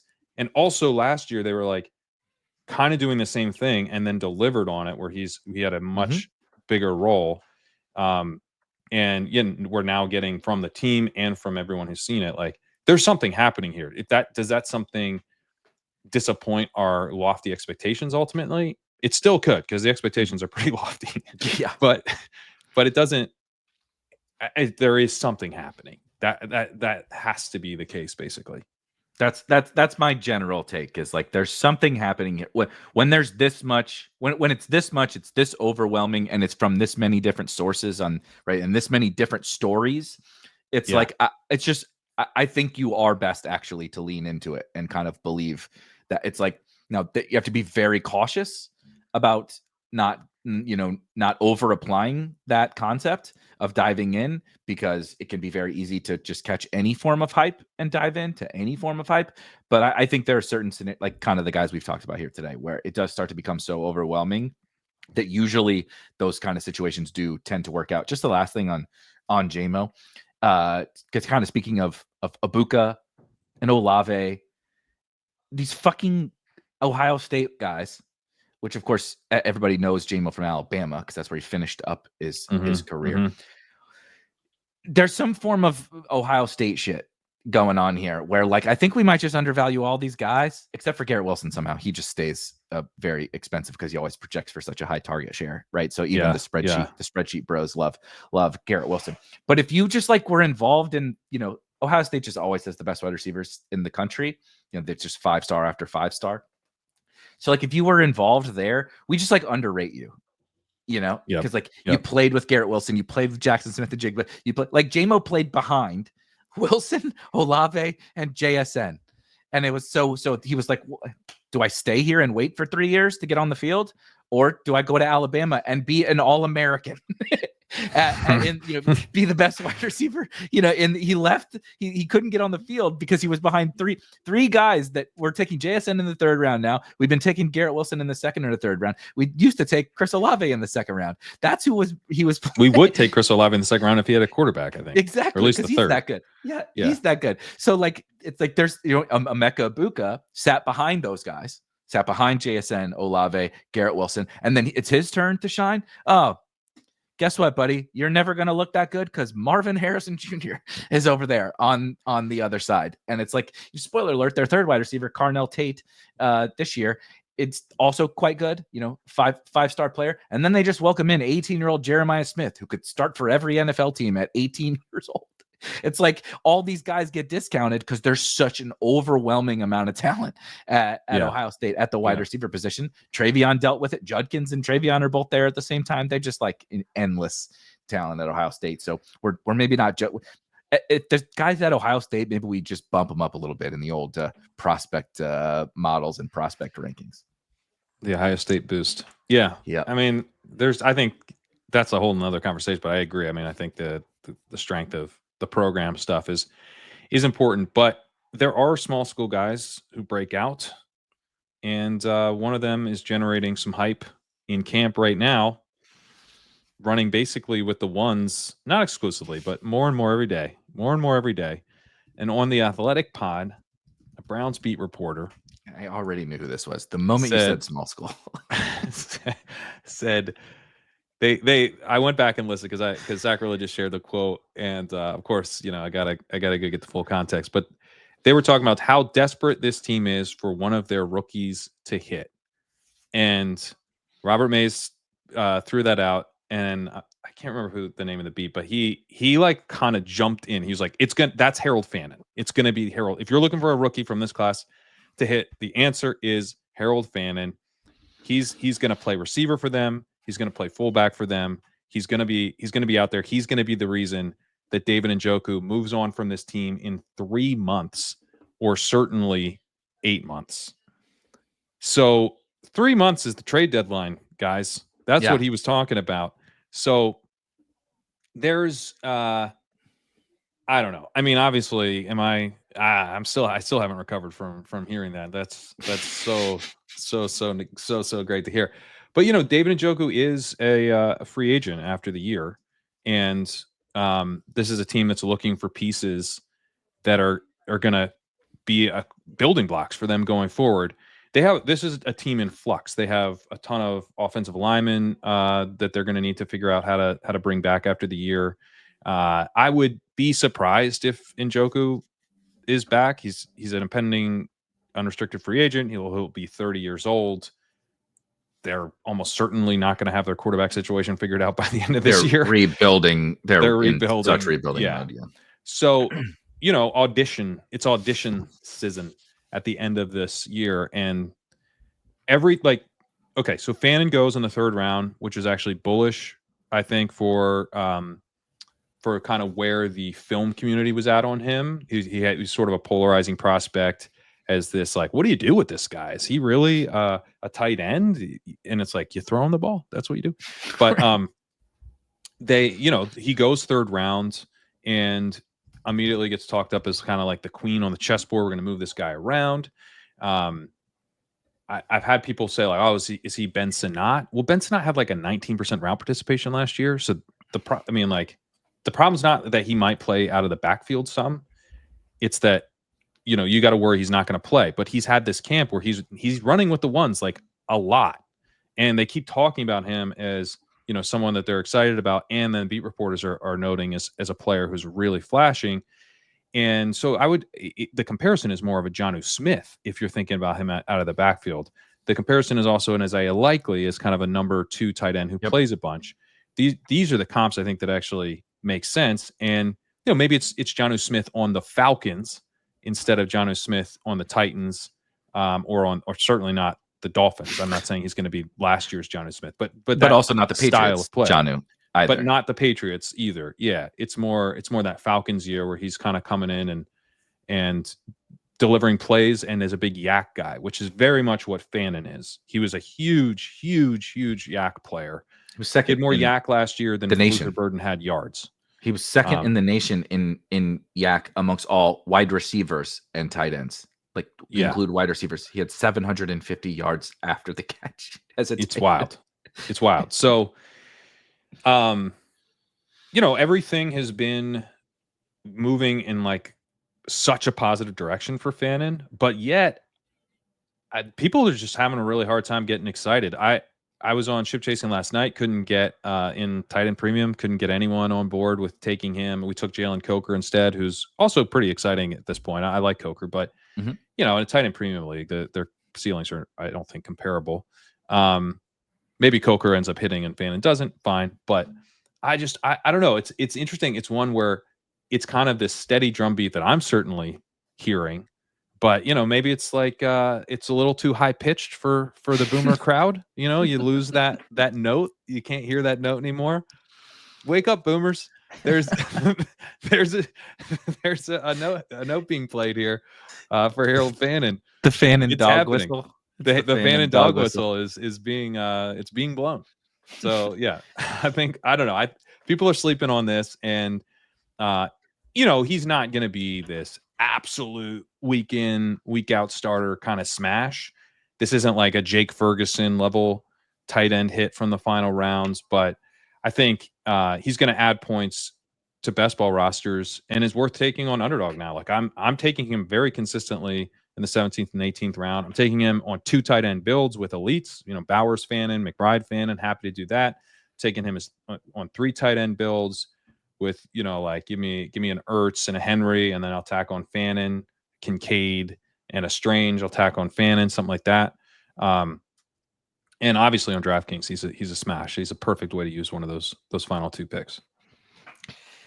Well, you don't gotta tell me. I'll just leave it at you. I agree with literally absolutely everything that you said. I'm up to, across all 3 sites in total, across 944 drafts thus far. I'll probably get to, I don't know if I'll get to 1,500, but somewhere between 1,200 and 1,500 drafts by the end of this. I have 19% Harold Fannin across all 3 sites, 26% on DraftKings, 20% on Drafters, 15 on Underdog. So I am very much right there with you. I love, like, what's a way that you can get some of these guys like Ja'Cory Krosky-Merritt. I'm not going to bring up, but like some honorable mentions to this, like buy or sell, would be like the Keaton Mitchells, which I am buying. Rashad White getting hurt. Sean Tucker's been getting a small, like maybe not a drum beat, but sort of, right? There's a little bit of it. There's somebody tapping on a drum about Sean Tucker. Sure. Some of those guys that I like how do I make sure I get them on a draft is like, well, just take an elite tight end and just know you're taking Harold Fannin in the 18th because you can have him on any team that you ever want. And now those 18, now they're not necessarily 18th rounders now, but right. Okay. So take JCM a little bit ahead of ADP. Take Keaton Mitchell a little bit ahead of ADP. Take Sean Tucker a little bit ahead of ADP because you're just going to get Fannin in the last round. Right. And it's like, you can plan ahead. He's like this incredible tool in your draft. So you going in and being like, however this works, right? 3 late tight ends, a middle round, a couple late rounders, an elite with him or whatever. He's this awesome weapon that allows you to get the other stuff. Yeah. So he's a great pick to me in a vacuum. And then what he allows you to do in a draft room is so powerful. And we've talked about this too, but like you mentioning who knows, maybe David Njoku's on a different team at the trade deadline. Like no one thinks the Browns are going to be good. Everybody has them as one of the worst teams in the NFL. What happens on teams that are very bad and out of the playoff race down the stretch? Who do you think is playing more at that time? It's not David Njoku, who's not going to be on the Cleveland Browns one way or the other in 2026. It's Harold Fannin. That's audition season, brother. They got to know, it's not just how good is he? They need to know, right? So I'm a St. Louis Cardinals fan. If you can see, there's Cardinals shit right behind and of course, I mean, the Clippers, they sure had to audition all their young guys. You audition when the season's over, get the young kids out there, find it, because you need to know what you need to do in the offseason. Because even though the Browns are rebuilding, I would imagine next year they might think, especially if they can get out from this Deshaun thing with the insurance bullshit that they got going on. Can we get out from under this stuff? And maybe we're not so bad next year. Maybe we get the first overall pick. We get, Arch's grandpa or whatever keeps saying he's not going to come out, but I'll believe that when I see it. But maybe you get Cade Klubnik or Arch or something like that. Now you got a quarterback. Now you got this Fannin. Now you got, maybe they got their backfield figured out. They got Myles Garrett and a defense that's not horrible. They might think that they can win next year. And so you need to audition these guys. It's the whole sometimes the best dynasty guys are awesome best ball bets because then they are peaking at the time when we want the first month. Are you excited to start Harold Fannin in your home league? No. Of course not. But you're hoping for one random touchdown driven week, but you're not going to predict it. It's best ball. You can't guess it. Yeah, you draft him in best ball. That's what, just draft him with George Kittle. Pray to God that's the one down Kittle game or something. And you drafted him with Brock Bowers. Bowers didn't score a touchdown that week, but look, Fannin scored a touchdown that week. Cool, awesome. But I don't need Fannin because I have Brock fucking Bowers. He's gonna. Yeah, exactly. I'm counting his score for the first 10 weeks if I have to, and then 100%. Fannin comes on, and now I'm shit. Fannin's running all the routes. Now I got this superstar talent at tight end who, by the way, as you mentioned, second in the entire nation last year in yards after catch amongst wide receivers and tight ends, the highest graded receiver in the country, Harold Fannin on PFF. So, okay, you don't like PFF grades, right? Let's throw the Trey Harris stuff out, right, in terms of yards per route run. You know who is second in the entire country in yards per route run with a minimum amount of targets that I like to filter for? Harold Fannin, right? So even if it starts with a 4. Yeah, it's insanity, dude. He was arguably the best receiver in the country. Maybe not even arguably. He was probably the best receiver in the country last year that we get to play at tight end. They're playing him at both tight end and at wide receiver and making sure to get him on the field in a bunch of different ways. And this is the time of year where we wait for that exact information for these fun young players. And he's the one. He seems to be the only one that we're getting this drumbeat on, and no one gives a fuck. No one cares. They won't draft him. No one will draft him. Not even in 20 rounds, dude. He doesn't even go on DraftKings most drafts. It's nonsense. I can't figure it out. It's 3.77 actually, and it doesn't start with a 4, but it's damn close to a 4. Goddamn close. Goddamn close. Yeah, I don't know, man. This is one where it feels like people are almost looking for reasons to not be excited. Maybe it's because he has such a crazy strong statistical profile. And he's got this kind of tweener red flag stuff, and we just got burned by Sanat. The people are just it's not gonna be me. I'm not gonna fall for it. Even saying Ben Sinnott in the same sentence as Harold Fannin, they could not be Like they really couldn't be more different. The production profiles, the athleticism, everything is just like these are wildly different. And Benson, it was a nice little college player, and he went in the second round. Great, but like what Harold Fannin did is on a different stratosphere to what Sinnott did. But I've heard stuff like, Jamari Thrash or Deontay Johnson. Deontay Johnson's running with the twos and is like on a new team every 3 weeks. I think he might get cut. Yeah, he is going to get cut. Let's be honest. One reason that he might get cut is because it sounds like they're going to sign Isaiah Bond. But as Jacob Sanderson asked me last night, like, are you worried about Isaiah Bond? I was like, well, as it turns out, Isaiah Bond just announced himself that he's signing with the Browns and is not signed.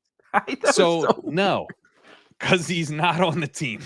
When he gets on the team, maybe I'll be like a tiny bit worried, but probably not.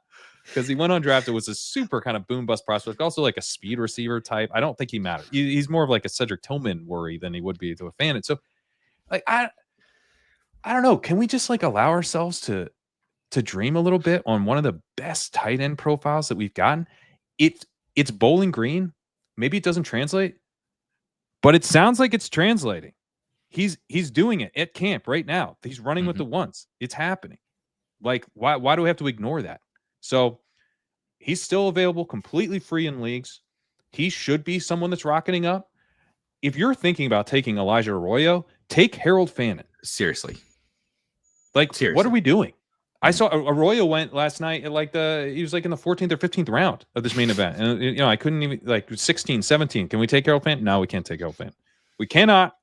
He's a backup tight end. Like Arroyo. So that's much worse. Last thing I was passing prospect and is in a 3-way split. Yeah. Arroyo is like just a kind of a passing specialist in a timeshare of an offense we're not excited about in Seattle, and he was not a very good prospect. No, his statistical profile kind of sucks. He didn't do anything in college. I think what I truly think it is exactly what you just said. Again, the Royal, we categorize these guys like it's a game of Madden very often because it's also just a shortcut. You've talked about shortcuts in the past, right? This guy is wide receiver 1. This guy is wide receiver 2. This guy is tight end 1. This guy is tight end 2. And it's like, well, he's the tight end 2, and teams only play one tight end, right? So how could I ever draft the tight end 2 behind David Njoku? David Njoku's good at football, and you're like, oftentimes that is true. I agree with you, right? Like the Kincaid Knox stuff, whatever that we've tried to do the silly 2 tight end stuff many a time, and it doesn't work out that way. But when they do show us, and when it is a unique prospect like this, and there's like the late season stuff like we're talking about, like everyone thinks the Browns are going to be bad. So what do you think they're going to be doing down the stretch? Like, explain that to me. Like I'm 5. It's like, again, with the starter being a free agent. Yeah. And also, I don't think they trade Njoku, but it's not crazy that they would trade Njoku if they have another tight end who's really flat. Seahawks might be looking for a tight end at the trade. Yeah. Oh, that would be so sweet. Sorry, low hanging fruit. I could. So good. I bet the Seahawks to win the NFC West. So it's stuck in my brain now because I bet it, and then like the Stafford stuff's going on, and like I don't believe in the Cardinals at all. And the 40, I don't think anybody should believe in the Shanahan doesn't believe in the 49ers. He does, like you said, half his team. He's like, yeah, I'll worry about them in weeks. So, maybe Seattle will pick up David Njoku to take him over the. Maybe the Dolphins to finish line. Waller still not out there. They could use a tight end. I thought he was supposed to be coming back to practice. Remember the very quick, insane rise of Darren Waller on Underdog. Holy shit, that was a wild little moment. Me, Davis, and Jacob chanted to Pete CLV as we took Darren Waller in like the 18th round of a slow man. No CLV so far. Yeah, you had CLV for like a hot minute, like the quickest minute ever, and then it was just ripe. Even the absolute boomer of the boomer who loved the Darren Waller types were finally like, yeah. I think the guy who's like finishing last in these like fake strongman competitions against a bunch of like retired firemen or whatever is probably not going to set the fantasy world on fire. Shit. Yeah. Oh man. Yeah, still Like, not back we in got out of practice. our skis there for a minute. Yeah, not sure that Darren Waller exists anymore, actually. I want to rapid fire a couple, just so we can like give a little quick buy or sell, because we both kind of have a hard out here in a few. I mentioned the Drake London stuff. Oh yeah. Buy or sell kind of Drake London taking a leap. I'm not saying he's going to have a 40% target share like the one beat writer seems to keep reporting, but a Drake London leap with Michael Penix at quarterback, buy or sell?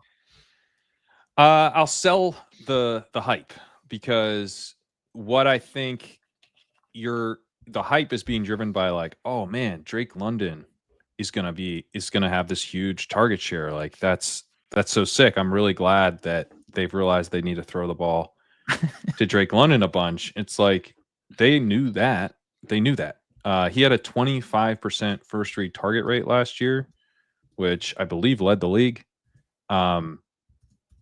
The entire offense, you don't really get, that's like AJ Brown 2 years ago was at that level. You don't really get higher than that. So he's kind of maxed in terms of what the offensive design is not going to be more about Drake London last year. Like Puka last year was at 24% first read target rate. It's an awesome thing. I'm not saying it's bad. It's great.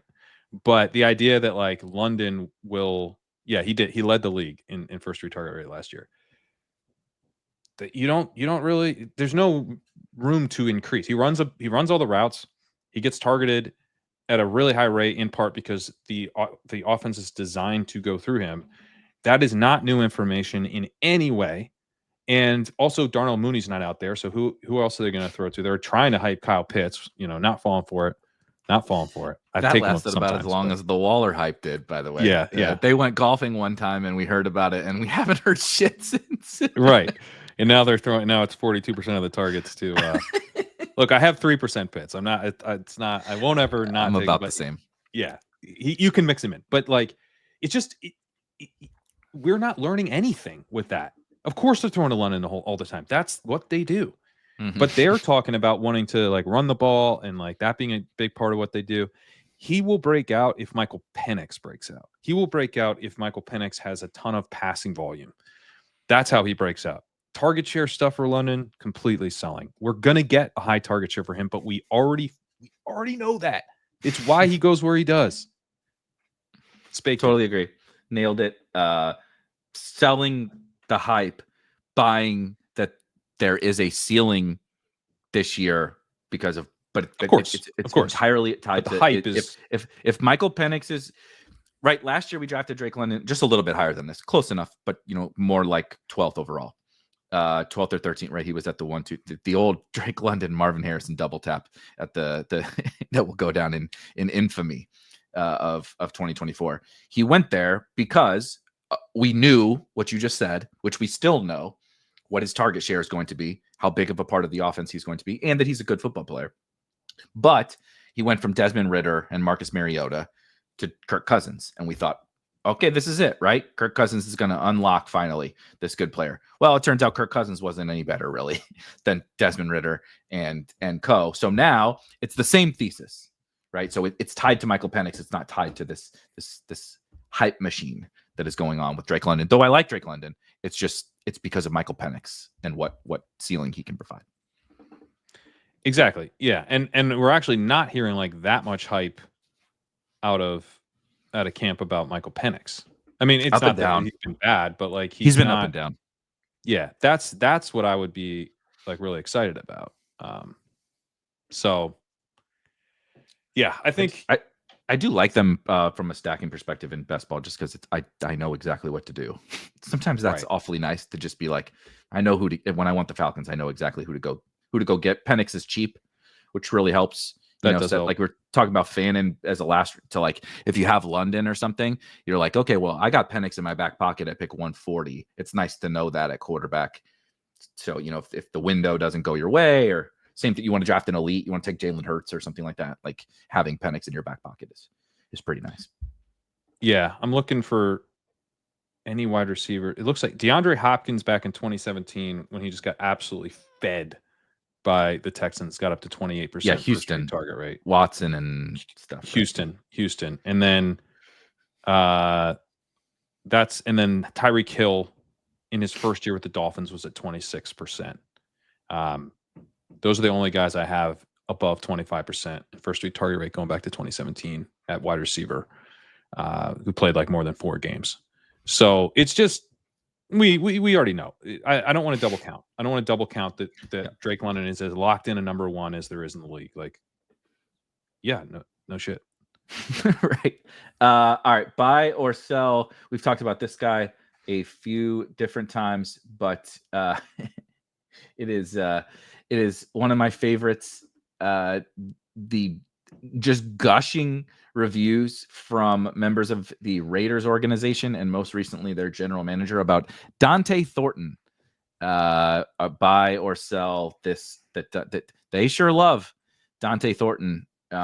Intriguing prospect, but is this hype for real? Does it reach the levels of some of these other guys we talked about, or how are you judging him? Buy for me. I think, with Thornton, not really that great of a prospect at all. The type of guy that I think heading into, best ball in May, firmly undraftable, not someone we should expect an immediate impact from. But, you generally do expect impact from starters.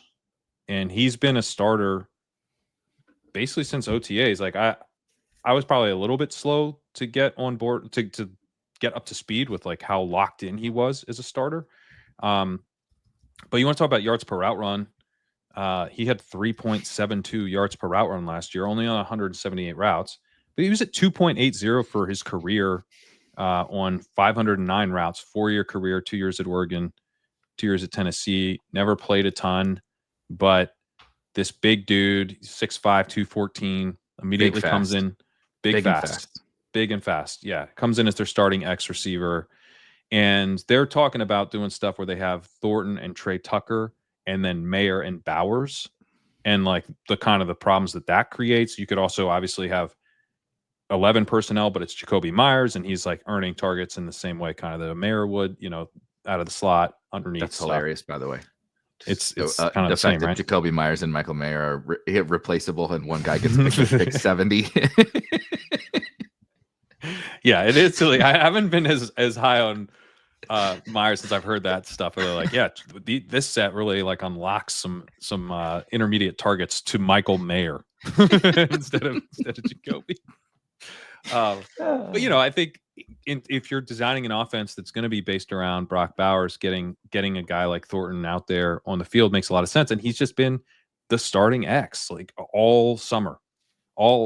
Again, like really to the spring, you can see it there. And this is the same thing we got with Puka, man.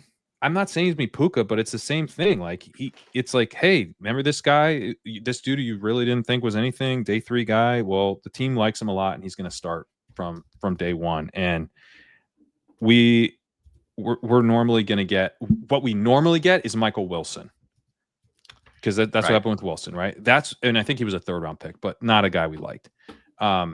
That's what I expect, is that he's going to be kind of early career Michael Wilson, but there is more upside than that.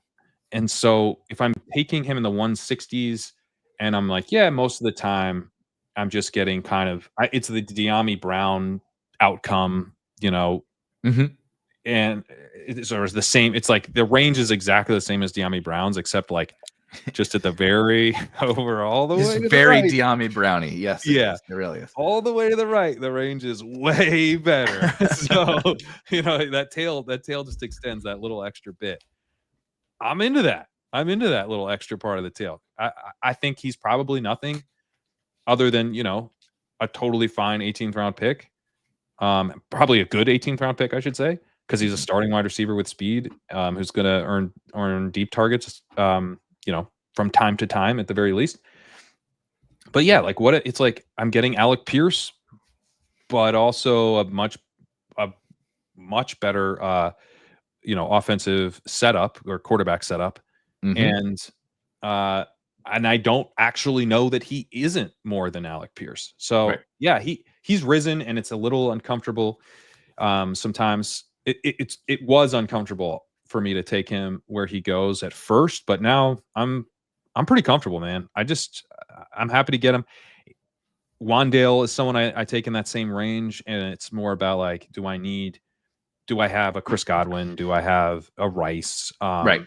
How many receivers do I have? But if I'm talking about like a wide receiver 6 on a room that I already like, give me Thornton. I think he's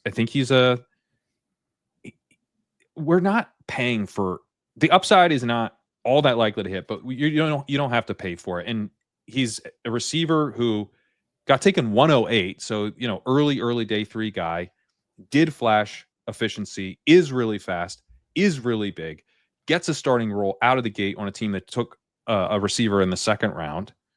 I think Jack Bech is a great 18th round pick, but I think he'll have a role by the end of the season because Trey Tucker's not very good. But they clearly, they're like, whoa, this dude is more than we thought he was, and he's going to start for us right out of the gate on an offense that I'm generally pretty into. I like investing in the Raiders. So yeah, I'm buying, and I will do the thing, backdoor stacking. I'll take Geno, try to grab Thornton, reach a little bit for Geno, try to grab Thornton, and then get Bech. But a lot of times I get sniped on Thornton. Part of me is like, maybe I should be reaching for Thornton and then try to get Geno. Right. Just Geno, if people don't have Bowers, and even like Myers drafters don't necessarily love Geno. And we talked last week about I think Geno's an awesome pick, and I am excited about the Raiders. So having both it's kind of like this interesting like stable / upside swing available to backstack. Like normally you're backstacking and you're like, ugh, am I doing this just like to make myself feel better because I have a correlated pick, or is he actually a good pick? In this case, they're both like awesome picks, I think. So it works out. Yeah, it works out super well. I want to put one more guy in our little like kind of rapid fire honorable mention. You mentioned I know we toss around the word the term Puka and the name Puka too much, but if I definitely not gonna be Puka, but yes, it's nice to see guys who earn starting roles that early. That's bullish. Exactly. My guy in that regard, who is also getting an absolute shit ton of hype. In fact, the defensive players on his team. So not this isn't a beat writer coming up with something. This isn't just like wild speculation. It is, of course, not, the end all be all. But the guys trying to cover him in practice called him Jerry Rice Jr. And that is Torrey Horton. The Seattle Seahawks defenders called him Jerry Rice Jr. And he has been getting a very steady drumbeat of a lot of positive news in camp. Also, keeps getting run with the ones, did in their preseason scrimmage, and then obviously played well in their first preseason game. Pops as a prospect to me in similar ways. Again, there is no such thing as another Puka, but in similar ways of Puka being at kind of a little bit of a smaller school. He went to Colorado State and was really like every year that he played was really good, but there was some injuries. He was dealt with, he's at Colorado State with some pretty shit quarterback play, which also Puka dealt with, but it was like when he played, he was really good. And specifically last year, now he only got to play 5 games last year. And so, 5-game sample size, like efficiency stuff can be a little bit wonky, but 3.45 yards per route run last year. In those 5 games, he went on 38 targets. He went 25 for 331 at Colorado State, and he's athletic. The size is fine. And all reports so far are he's like kind of dusting off MVS. Yeah. And so if he dusts MVS, and it obviously JSN is going to be the man in the offense, but we just talked about like Elijah Arroyo and this tight end committee is uninspiring. I'm not really a believer in Cooper Kupp. Like it's technically possible Cooper Kupp is still good. I don't know that I would put my chips on that. So we're like, all of a sudden, like there's a lot of opportunity available for this rookie who is popping. And was he a little bit underdrafted because of not the same thing as we talked about with JCM, but just like the final year sample wasn't quite, we didn't get the full thing like we thought we were going to get. He could have went on and went scorched earth last season for all we know, but we just didn't get the full picture. Obviously he could have been worse too down the stretch, but there's a certain level of mystery, and then the run out has been awesome for him, and all the hype has been really good. So I'm buying the Tory Horton hype. Yeah, because I believe he had a knee injury, which shortened his college career and created a little bit more uncertainty in the scouting process about what he would be. So I agree with the JCM thing of like, this dude might be more than you would expect for the draft capital. Maybe I'm a little bit biased here because I had a ton of Tory Horton in the big board. I thought he was just a really, really fun pick. I know Matt Harmon ended up being really high on him as a route runner. And I thought the statistical profile was pretty intriguing. I had 24% of him in the big board. He was a pretty big stand, and goes day 3 to this kind of unexciting situation, and looks like he's not really making that much of a noise early on. But the drumbeat has been pretty loud for a while now, last couple weeks anyway. And I agree. I think he's going to start over MVS right away, or at least be in a rotation with MVS and then kind of grab that role. And he's kind of your discount Deontay Thornton. I think you get that same kind of black box element. I think he'll have some production pretty early on. I think he's a guy you can take in the main event, even as like a take a peek guy, and you'll kind of get a sense of what his role is pretty early. I think, and if you get locked out of that, the Geno back stack, I've gone right to the Darnold one. And this is like on a Josh Allen team, Lamar team, Hurts team. I'm like, I need a quarterback too. I've really pushed it, and the Geno stuff isn't going to have someone snipes Geno. Yep. I'll go Darnold Horton as a nice little fun back stack there. You can also go Coker and do a little bring back. That's a fun little three player combo to kind of close out your draft. So yeah, I'm very in on Horton. Someone I'm trying to get more of in my BBMs, because he was not really drafted. I don't think he'll have the same kind of like, oh my god, impact that a running back can.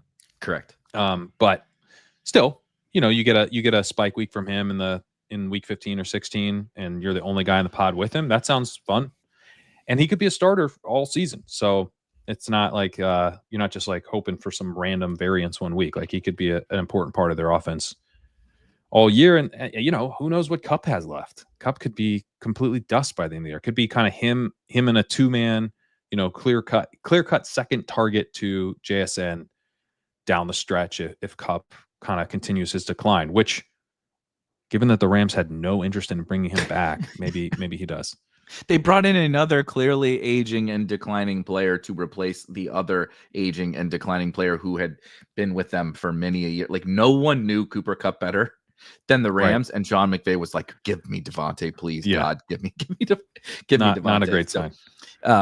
Totally agree. I got to run. We both got to run, but you obviously have your breakout series, which has been phenomenal. Anything else to plug before we get out of here?